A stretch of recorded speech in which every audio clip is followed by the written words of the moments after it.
Artificial intelligence is not just reshaping our jobs, our communication, and our economies. It's reshaping what it means to be human. And that, I believe, makes the future not just a technological question, but a profoundly spiritual one. Welcome to We Have a Spiritual Problem, a podcast where we confront the deeper questions beneath our personal struggles and collective crises. I am your host, Dr. Jeff Armstrong. I am not a theologian or a philosopher, or at least by training. I am a PhD exercise physiologist with an interest in the intersection of the physical and the spiritual. Today's episode takes us into a realm where the boundaries between science fiction and everyday reality are dissolving. Drawing on Teilhard de Chardin's vision of the noosphere, the promises and perils of transhumanism, and the tension between digital distraction and contemplative attention, we'll explore how we might navigate this uncharted territory with ethical foresight and spiritual grounding. Let's begin by stating something that sounds simple but is actually radical. Technology is not neutral. We like to imagine that tools are simply tools, that a hammer can be used to build a house or break a window, that morality lies entirely in the user. But when we're talking about artificial intelligence, biotechnology, and immersive digital realities, the tools are no longer passive. They shape us as we shape them. They don't just extend human capabilities, they alter human identity. But here's the reality. Advanced technologies, especially artificial intelligence, are not like hammers. They are not inert. They shape us as much as we shape them. Consider your smartphone. You might believe that you use it when you choose, but how often do you check it without deciding to? How many of your habits, thoughts, and even moods are subtly orchestrated by notifications, news feeds, and algorithms? Marshall McLuhan famously said, "We shape our tools, and thereafter our tools shape us." He was talking about television in the 1960s. Imagine what he would say now, with generative AI tools creating content in seconds, social media algorithms predicting your desires before you have them, and neural interfaces beginning to read your thoughts. Now, the reason I call this a spiritual problem is because technology doesn't just change what we do, it changes what we are. If we think of the spiritual life as the ongoing formation of the self into what kind of person are we becoming, then the way we integrate or resist certain technologies is a matter of deep spiritual discernment. If technology is actively forming us, then we must ask, into what kind of people are we being formed? Teilhard de Chardin, the Jesuit priest and paleontologist, imagined that human evolution was moving toward what he called the omega point, a culmination of consciousness in union with the divine. He spoke of the noosphere, the sphere of thought encircling the earth, where human minds are interconnected in a vast web. In many ways, our digital networks look like a prototype of that noosphere. Billions of nodes, billions of connections. This is why Teilhard de Chardin's vision is so helpful here. Teilhard saw evolution as a process not just of biology, but of consciousness, culminating in a unification of all human consciousness with the divine. The noosphere, as a kind of thinking layer of the planet, is viewed as a web of interconnection through which human minds could grow together in wisdom and love. At first glance, our modern internet looks a lot like Teilhard's noosphere. Billions of minds connected, exchanging ideas instantaneously. But Teilhard imagined the noosphere as a space of integration, not fragmentation, of unity, not polarization, of deep consciousness, not distraction. Herein lies the tension. We may be building the infrastructure for planetary consciousness, but without spiritual grounding, it could easily become planetary addiction. But there's a catch. The noosphere in Teilhard's vision was not one about information. It was about deeper integration, higher unity, and greater love. And right now, our digital reality seems to be pulling us towards distraction, division, and disconnection. Every major spiritual tradition has recognized the central role of attention. In the Christian contemplative tradition, attention is an act of turning the mind and heart toward God. The desert fathers and mothers spoke of nepsis, watchfulness, as the foundation of the spiritual life. In Buddhism, mindfulness is the intentional awareness of the present moment. In Sufism, the practice of dhikr, remembrance, is the ongoing turning of the heart toward the divine name. Attention is not just a mental skill. It is a spiritual muscle. And like any muscle, it can be strengthened or it can be weakened. Now look at the technological world we inhabit. The average smartphone user touches their phone over 2,600 times per day. Think about that. Over 2,600 times per day. Notifications, pings, emails, TikTok videos, infinite scrolling. These are not conveniences. They are conditioning devices. Our devices don't merely distract us by accident. They are engineered for maximum engagement, which, in business terms, means maximum distraction. The most profitable companies in the world now compete to keep our attention away from what matters to us most. This matters spiritually because attention is the gateway to contemplation, prayer, love, and moral discernment. If our attention is fragmented into thousands of microbursts, we lose the capacity for sustained spiritual reflection. Let's pause and think about that and what that means for the noosphere. Teilhard imagined a global web of consciousness moving toward love. But if our contributions to that web are shaped by constant distraction, emotional reactivity, and algorithmic manipulation, then the noosphere becomes something more like a digital babel, a cacophony of competing voices, incapable of building toward anything higher. Again, this isn't accidental. It is by design. Attention has become a commodity to be mined. So here's the question. In a future dominated by artificial intelligence, who will we become if our capacity for contemplative attention erodes? Because without it, spiritual discernment becomes, well, almost impossible. Enter transhumanism. Transhumanism is the idea that we can and should transcend our biological limitations through technology, extending lifespan, enhancing intelligence, merging with machines. At its best, transhumanism seeks to alleviate suffering, eliminating disease, increasing human potential, perhaps even extending compassion by expanding consciousness. At its worst, it becomes a Tower of Babel, a project driven by hubris, the belief that without enough code and circuitry, we can engineer ourselves into gods. We see this also in longevity circles where some believe that they can avoid death. Theologically, this raises profound issues. Are we meant to become more than?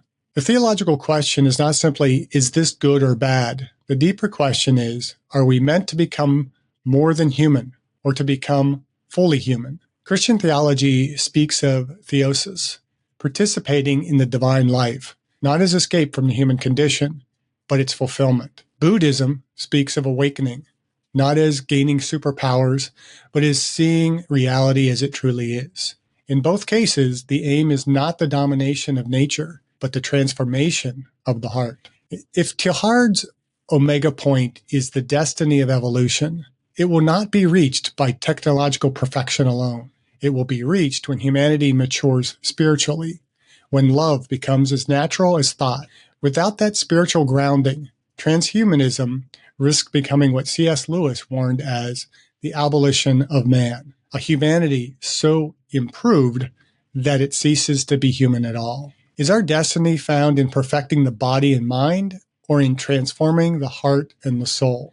If Teilhard is right, and I believe he is, the ultimate goal of evolution is not technological perfection, but spiritual fulfillment. And if we forget that, we risk creating a future where intelligence is amplified, our bodies are optimized, but our souls are neglected. We are rapidly approaching a world where AI systems can mimic not only human speech, but human emotion, empathy, and creativity. The limits of this are certainly debatable. The possibility, however, is disconcerting. Already, people are forming emotional bonds with chatbots and digital companions. Some are beginning to ask, if an AI can think and feel like a person, should it have rights? Could it even have a soul? From a spiritual perspective, however, the question of the soul is not about computational complexity. It's about relationship. In the biblical tradition, the soul is the breath of God emanating the dust of the earth. In other traditions, it is the divine spark, the consciousness that is more than the sum of the physical parts. No matter how advanced, an AI may simulate humanity, but simulation is not incarnation. Ethical foresight is the ability to anticipate not just the technical, but the moral and spiritual consequences of our actions. This is precisely what we lack when technology innovation outpaces ethical reflection. Ethical foresight means asking not only can we, but should we? And what will this make of us? Right now, technological innovation moves at lightning speed, while ethical reflection limps along behind. Teilhard's noosphere challenges us to think about technology not in terms of efficiency, but in terms of integration. Are our digital tools bringing us into deeper unity, greater compassion, and richer understanding? Or are they fragmenting us, polarizing us, and keeping us in a state of perpetual distraction? Teilhard's noosphere offers a hopeful vision, humanity growing together in consciousness, love, and unity. But if the noosphere becomes a digital swamp of distraction, outrage, and manipulation, it could easily become our undoing. If technology is not neutral, and if AI is shaping us as much as we shape it, then we can't afford to let our formation happen by accident. We need intentional disciplines, habits of the soul, that anchor us in humanity and guard the most important capacities we have: love, attention, presence, and discernment. And I don't mean just turn off your phone once in a while. I mean a set of practices that train us spiritually, physically, intellectually, emotionally, and socially to live in a way that technology serves our humanity rather than replaces it. In other words, these are the SPIES practices: spiritual, our grounding in meaning and purpose; physical, how we inhabit and care for our body; intellectual, how we think, learn, and apply wisdom; emotional, how we regulate, express, and connect through feeling; and finally, social, how we build and maintain meaningful community. Let's walk through disciplines that live inside this SPIES framework. I want to offer some practical spiritual disciplines for remaining fully human. These include Sabbath from screens, contemplative practice, embodied connection, discernment and adoption, and community discernment. The ancient Sabbath was not a break from work. It was a break from the systems that shape us, a way of saying, I am more than my productivity, my transactions, my output. I think in our age, a modern Sabbath must also be a break from screens. One day or even a half day without the constant pull of notifications, without algorithmic nudges steering our thoughts, without the hum of digital noise in the background. You might think, that sounds peaceful. And it is, but it's also uncomfortable. The first hours without your phone will probably feel like withdrawal. That discomfort is not failure. It is proof of how deeply entangled our nervous system has become with technology. But something happens after the first wave passes. You notice things. Birds outside your window, the sound of your own breathing, the tone of someone's voice across the table. You hear the quiet voice beneath the noise, the one that says, you are here, you are alive, you are loved. Sabbath from screens is a spiritual act because it reorients your attention toward God, people, and creation without meditation. It's emotional because it lets your nervous system reset. It's social because it frees you to be more fully present with those physically near you. Our devices train us to skim. Spiritual life requires us to sink. Prayer, meditation, mindfulness, these are not luxuries. They are spiritual resistance to a culture that measures value in speed and novelty. In the Christian tradition, contemplative prayer isn't about more words to God.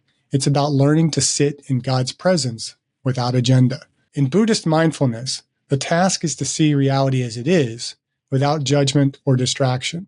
From an intellectual perspective, contemplation builds cognitive stamina, the ability to hold a thought, to wrestle with an idea, to remain open to a question without rushing to answer it. Emotionally, it cultivates inner spaciousness, the pause between stimulus and response, where compassion and wisdom can take root. In the SPIES model, this is one of the purest spiritual disciplines, but it also fortifies the intellectual and emotional dimensions.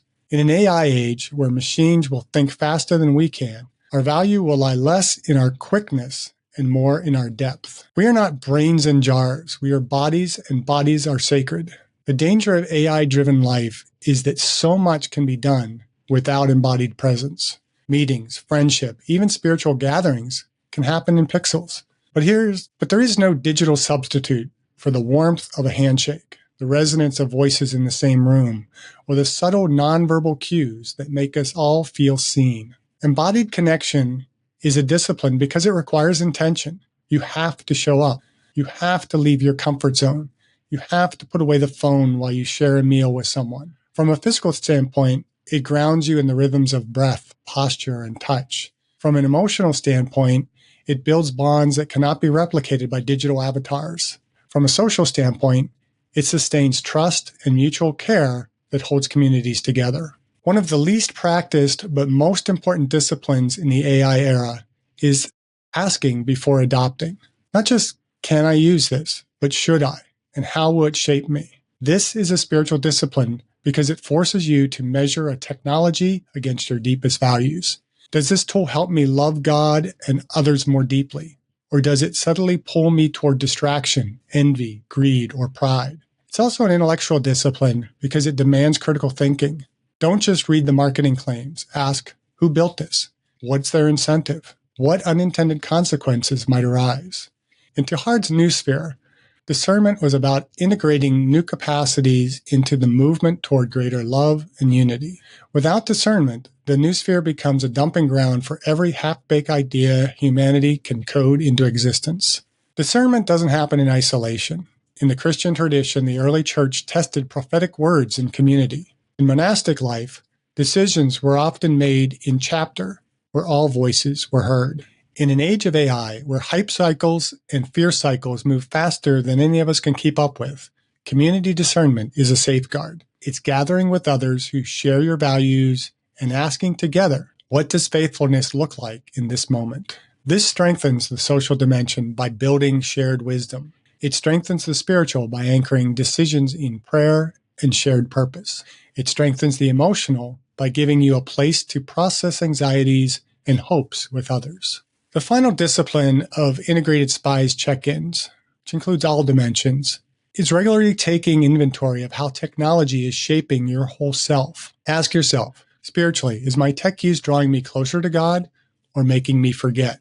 Physically, is it supporting my health or eroding my body's natural rhythms? Intellectually, is it making me more thoughtful or just more reactive? Emotionally, is it nurturing my empathy or numbing it? Socially, is it strengthening my real relationships or replacing them with digital stand-ins? This spies checking can be a weekly practice, alone, with a spouse or a friend, or even as part of a small group. It keeps you aware, and awareness is the first step toward wisdom. In closing, if we are to remain human in an age of artificial minds, we must live as though our humanity is worth protecting. The spies model reminds us that humanity is not just intellect, not just spirituality, not just relationships. It is the integration of all these dimensions. Technology will keep evolving. AI will get faster, smarter, more persuasive. But no machine can practice Sabbath. No algorithm can meditate. No chatbot can take a walk with a friend or hold a grieving person in its arms. Those are ours to keep or ours to lose. The future will not wait for us to catch up. AI will keep advancing, technologies will keep emerging, but we still have a choice to become passive consumers of a digital tide or to become active participants shaping a future worthy of the human soul. And that's why, when we talk about the future of technology, we are really talking about the future of humanity. And the future of humanity is, unavoidably, a spiritual problem. The future will not wait for us to figure this out.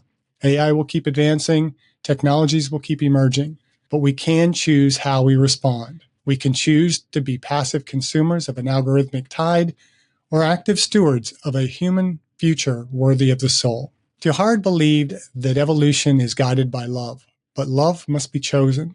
And in an age of artificial minds, choosing love will require our deepest wisdom, our most disciplined attention, and our clearest spiritual vision. Because the question before us is not what kind of future do we want to build, it's what kind of people will we be when we arrive there.